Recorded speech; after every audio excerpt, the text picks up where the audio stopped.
Friends, आज हम इस वीडियो में भारतीय इतिहास से संबंधित कुछ फैक्ट्स को जानेंगे। भारतीय इतिहास को मुख्य रूप से 3 भागों में बांटा गया। प्राचीन भारत का इतिहास, मध्यकालीन भारत का इतिहास और आधुनिक भारत का इतिहास।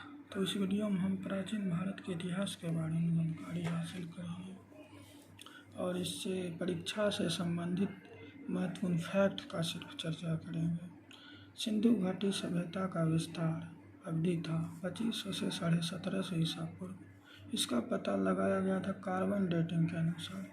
1921 में किसने किया था? राय बहादुर दयाराम साहनी ने हड़प्पा नामक स्थान पर इसके अवशेष की खोज की, जिसके कारण ही इसका नाम क्या पड़ा था? हड़प्पा सभ्यता। इसका विस्तार लगभग 13 लाख वर्ग किलोमीटर था। देखिए इसका नक्शा। सीमा सिंधु सभ्यता का विस्तार जम्मू कश्मीर में मांडा तक था। उत्तर में जम्मू कश्मीर के मांडा तक, और ये क्या कहता है, पूरब में आलमगीरपुर उत्तर प्रदेश तक, और पश्चिम में बलूचिस्तान जो एक अभी पाकिस्तान का अंग है, सो कागेडोर तक था।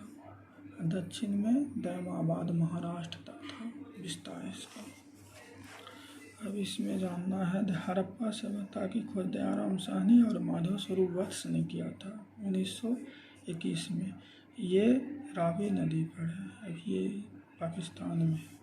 मोहनजोदड़ो रखाल दास बनर्जी ने किया था 1922 में, ये सिंधु नदी पर है। चहुंदरो गोपाल मजुमदार ने किया था। ये दोनों बहुत महत्वपूर्ण हड़प्पा मोहनजोदड़ो पूछा जाता है। 1934 में किया था, सिंधु नदी पर था। रंगपुर रंगनाथ राव ने 1953 से 54, ये मादर नदी पर है। रोपर यज्ञदत्त शर्मा ने किया था 1953-55 में, ये सतलज नदी पर है। लोथल जो कि गुजरात में है, रंगनाथ राव ने किया था, भोगवा नदी। कोटडीजी फजल अहमद सिंधु नदी पर, ये सब याद रखना कौन नदी पर। आलमगीरपुर यज्ञदत्त शर्मा ने हिंडन नदी पर। कालीबंगा बीबी लाल एवं बी के थापर ने घग्घर नदी पर। धौलावीरा रविंद्र सिंह बिष्ट और बनावली रविंद्र सिंह बिष्ट ने ही किया था। धौलावीरा था लूनी नदी, और ये था बनावली था रंगोई नदी। हड़प्पा सभ्यता में सामाजिक व्यवस्था का मुख्य आधार परिवार ही था। समाज कैसा था? मातृसत्तात्मक था। लोग शाकाहारी और मांसाहारी थे। समाज 4 भागों में विभाजित था। पहला पुरोहित, विद्वान, योद्धा, व्यापारी, श्रमिक। मातृदेवी की इसमें पूजा होती थी। पशुपति का भी, महादेव का भी, लिंग, योनि, वृक्ष, पशु आदि का। मोहनजोदड़ो से पशुपति का मूर्ति मिलने का संकेत है। यहाँ लिंग पूजा भी प्रचलित था, किसमें? हड़प्पा सभ्यता में। तंत्र मंत्र और भूत प्रेत में भी लोग विश्वास करते थे। यहाँ का प्रमुख खाद्यान्न गेहूँ और जौ था। इसका मुख्य आधार था जीवन यापन का कृषि और पशुपालन। यहाँ कपास का खेती का भी प्रमाण मिला है। इस सभ्यता को सिंडन सभ्यता भी कहा जाता है। यह कांस्ययुगीन सभ्यता था। हड़प्पा सभ्यता में वस्तु विनिमय प्रणाली भी प्रचलित। हम सिर्फ मुख्य तथ्य ही पढ़ रहे हैं। तौल की इकाई 16 थी। मेसोपोटामिया के साक्ष्य में हड़प्पा सब स्थलों को मेलुहा कहा जाता है। क्या कहा जाता है? मेलुहा। राजस्थान के खत्री से तांबा का प्रमाण है। सोना कर्नाटक से मिला है और अफगानिस्तान से। चांदी ईरान अफगानिस्तान से। सीप की वस्तुएं, हाथी दांत की वस्तुएं, अनाज, मसाले, टेराकोटा, इमारती लकड़ी, ये सब का निर्यात किया जाता था। विशाल अन्नागार भी मिला है। कहाँ? मोहनजोदड़ो में, याद रखना है। ये नगरीय सभ्यता थी। सड़कें एक दूसरे को संपूर्ण पर काटती थी। घरों का निर्माण अंडाकार खंडों में किया गया था। भवन निर्माण पक्की ईंटों से होता था। हड़प्पा और मोहनजोदड़ो में अन्नागार भी मिले हैं। इसकी लिपि को अभी तक कोई नहीं पढ़ पाया है। इसका जो लिखने का तरीका था, चित्रलिपि था, जिसको हम लोग क्या कहते हैं? बुस्टोफेडन। अब वैदिक सभ्यता के बारे में पढ़ेंगे, अर्थात काल, वैदिक काल। हड़प्पा सभ्यता भारत की प्राचीन सभ्यता थी। अब वैदिक काल के बारे में पढ़ेंगे। वैदिक काल की शुरुआत 2 भाग में वैदिक काल है, ऋग्वैदिक काल और उत्तर वैदिक काल। तो ऋग्वैदिक काल के बारे में पढ़ेंगे। इसमें बताया जाता है कि आर्य लोग था। आर्य कहाँ से आया था? मध्य एशिया से। इसका मुख्य स्रोत ऋग्वेद से प्राप्त होता है। अनेक परिवार मिलकर ग्राम बनाता था। क्या ग्रामों को मिलाकर 20 बनता था और 20 को मिलाकर 20 होते। पहले ग्राम, फिर ग्रामनी, फिर 20, फिर विस्पति। ये आरोही क्रम में था। 20 के समूह को जन या कबीला कहा जाता था, जिसका प्रधान क्या होता था? राजा या राजन या गोप। जन के अधिपति को राजा या राजन कहा जाता था। 10 राग युद्ध ऋग्वेद में वर्णित है। 10 राजाओं का युद्ध जो रावी तट पर लड़ा गया था। सभा, समिति, विदत इसकी संस्थाएं थी। राजा के अधिकारी को रत्निन कहा जाता था। ऋग्वैदिक काल सभ्यता क्या थी? ग्रामीण थी। यहाँ वर्ण व्यवस्था था, जाति व्यवस्था नहीं। ऋग्वैदिक समाज कबीलाई समाज था। ऋग्वेद के 10वें मंडल में 4 वर्ण का वर्णन है: ब्राह्मण, क्षत्रिय, वैश्य और शूद्र। इसमें महिला का भी स्थिति अच्छा था। सोम आर्यों का मुख्य पेय था। सोमरस दारू उस समय का था। आर्यों का जौ क्या था? इसका खाद्य पदार्थ था। सोम का वर्णन 19वें मंडल में है।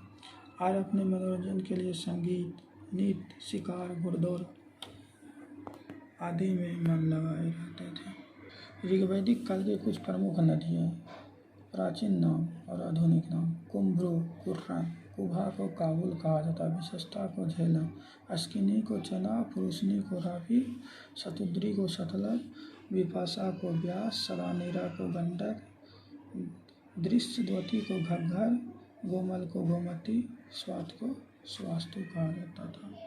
यहाँ का आर्थिक जीवन में गायों का बहुत महत्व था। व्यापारी को पनी भी कहा जाता था। अब उत्तर वैदिक काल के बारे में पढ़ेंगे। इसका 1000 से 600 ईसा पूर्व कार्यकाल था। उत्तर वैदिक काल की जानकारी ऋग, यजुर्वेद से, सामवेद से, अथर्ववेद से मिलती है। राजा को इस काल में राजन कहा जाता था और राजा द्वारा राजसूय यज्ञ, वाजपेयी यज्ञ, अश्वमेध यज्ञ किया जाता था। राजा एक राट था, सम्राट था, स्वराट था। ये सब उपाधियाँ इनकी। राजसूय यज्ञ में राजा के 12 रत्नी भाग लेते थे। समाज में ब्राह्मण सर्वोच्च थे, वैश्य प्रमुख थे। इस ब्रह्मचर्य, गृहस्थ, वानप्रस्थ 4 तरह के आश्रम इस काल में देखा गया, जिसका वर्णन जवालोपनिषद से मिलता है। उत्तर वैदिक काल पशुपालन की जगह क्या आ गया? कृषि। लोहे का प्रयोग इसी काल में शुरू हुआ।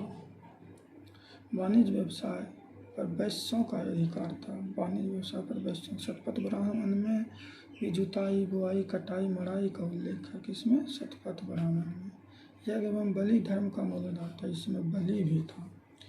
इंद्र के स्थान पर अब पूजा जाने लगा प्रजापति। ऋग्वैदिक काल में इंद्र को पूजा जाता था, इसमें प्रजापति को। अथर्ववेद में सभा और समिति को प्रजापति की 2 पुत्रियां कहा जाता है। कुशन वनस्पति और औषधि के देवता थे। कुशन क्या थे? वनस्पति और औषधि। अब ये क्या हो गया? क्षुद्र का देवता। दक्षिणा में लोग गायें, दासियां, सोना, कपड़ा, घोड़े आदि दिया करते थे यज्ञ के बाद। इस समय में 5 महायज्ञ हुआ प्रचलित था। ब्रह्म यज्ञ, देव यज्ञ, पृथ्वी यज्ञ, नृ यज्ञ या मनुष्य यज्ञ, भूत यज्ञ भी प्रचलित था। वैदिक साहित्य के बारे में अब जानकारी प्राप्त करें। ऋग्वेद का वो वेद है आयुर्वेद, याद रखना है। सामवेद का है गंधर्व वेद, यजुर्वेद का है धनुर्वेद, अथर्ववेद का है शिल्पवेद। तो ये जो उपवेद का रचनाकार था, आयुर्वेद का धन्वंतरी था, गंधर्व वेद का भरत मुनि, धनुर्वेद का विश्वामित्र, शिल्पवेद का विश्वकर्मा। अब कुछ उपनिषद के बारे में जानकारी हासिल करें। टोटल उपनिषद 108 है, जिसे वेदांत भी कहा जाता है। पुराण है 18, जिसमें मत्स्य पुराण सबसे पुराना है। मनुस्मृति सबसे पुरानी स्मृति है। इसका रचना शुंग काल में हुआ था। पुराणों के संकलनकर्ता रोमहर्ष को कहा जाता है, जिसका पुत्र था वह सर्वसत्यमेव जयते। लिया गया है मुंडकोपनिषद से। वेदांग 6 थे, जो क्रमशः है शिक्षा, कल्प, व्याकरण, निरुक्त, छंद, ज्योतिष। भारत के 2 प्रमुख महाकाव्य महाभारत और रामायण।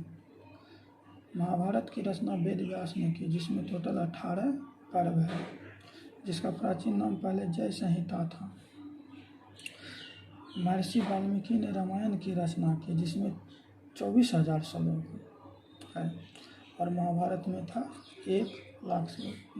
मद्भगवत गीता भीष्म पर्व का एक पर्व का भाग है। टोटल कितना पर्व था महाभारत में? 18, उसमें से एक मद्भगवत गीता है। दर्शन के बारे में पढ़ते हैं। सांख्य दर्शन के प्रवर्तक कपिल मुनि, वैशेषिक के कनाद, न्याय का गौतम, पूर्व मीमांसा का जैमिनी, योग का पतंजलि, उत्तर मीमांसा का बदरायन। अगले वीडियो में हम लोग जैन धर्म और बौद्ध धर्म तथा 16 महाजनपद के बारे में पढ़ेंगे। बहुत बहुत धन्यवाद। जय हिंद, जय भारत।